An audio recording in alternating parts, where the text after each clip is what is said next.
भाभी ये देखो, भैया का तो अफेयर चल रहा है। हाँ देवर जी, मुझे पता है। आपको पता है, आप फिर भी कुछ नहीं कर रहे हो।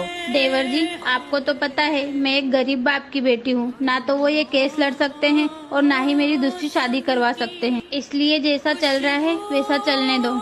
लेकिन भाभी ये तो गलत बात है। हाँ देवर जी, गलत तो है, लेकिन क्या कर सकते हैं। और वैसे भी मुझे रहने के लिए घर, पहनने के लिए कपड़े और खाने के लिए रोटी, इसके अलावा क्या चाहिए। और हाँ देवर जी, अगर मेरा प्यार सच्चा होगा ना तो तुम्हारे भैया एक ना एक दिन जरूर लौट कर आएंगे मेरे पास। बस इसी उम्मीद में हूँ।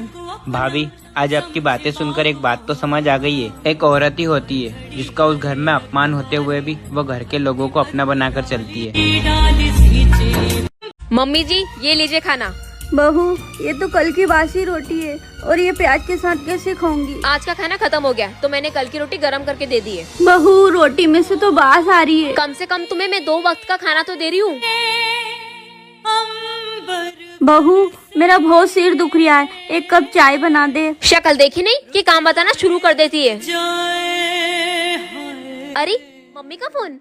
हाँ मम्मी, कैसी हो आप? बस बेटा, मैं अपना खाना बना के फ्री हुई हूँ। अपना खाना? क्या मतलब? क्या करूँ बेटा, तेरी भाभी मुझे बासी खाना देती है। आज का खाना कल देती है और कल का खाना परसों देती है। भाभी से तो मैं आकर बात करती हूँ। तू इस झगड़े में मत पड़ बेटा, बस मेरी एक बात याद रखना, जैसा तेरी भाभी मेरे साथ कर रही है वैसा तू अपनी सास के साथ मत करना बेटा। ठीक है मम्मी।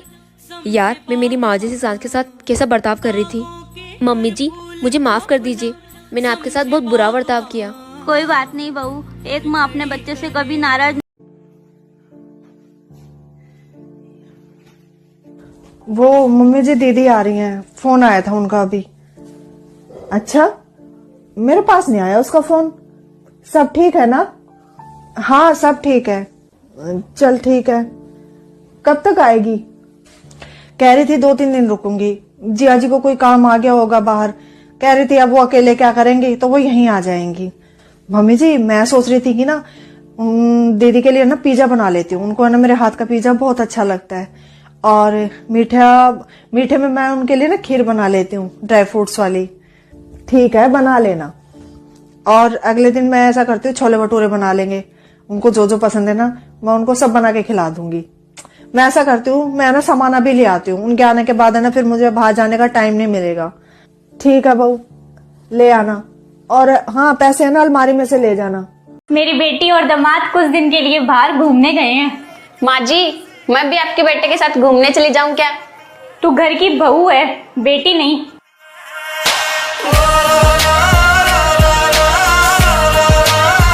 बहू। जी माँ जी। तेरी शादी में जितने गहने मिले थे सारे लेके आ। पर माँ जी वो तो मेरे गहने हैं ना। बहू है, बहू की तरह रहे, सास बनने की कोशिश मत कर। जाके लेके आ। जी माँ जी।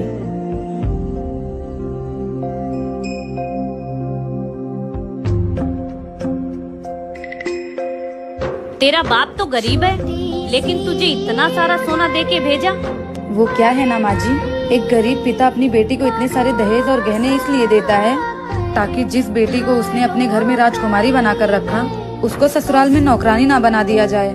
इसलिए एक गरीब बाप अपना पेट काट काट कर अपनी जमा पूंजी से अपनी बेटी की विदाई एकदम शौक से करता है। और वैसे भी ससुराल वाले के तो मुंह पैसों से ही बंद होते हैं, क्योंकि बहुओं की कोई कदर नहीं होती है ना। एक बाप अपनी जान का टुकड़ा दे देता है उठाकर, लेकिन लोग बहुओं को पैसों से। बहू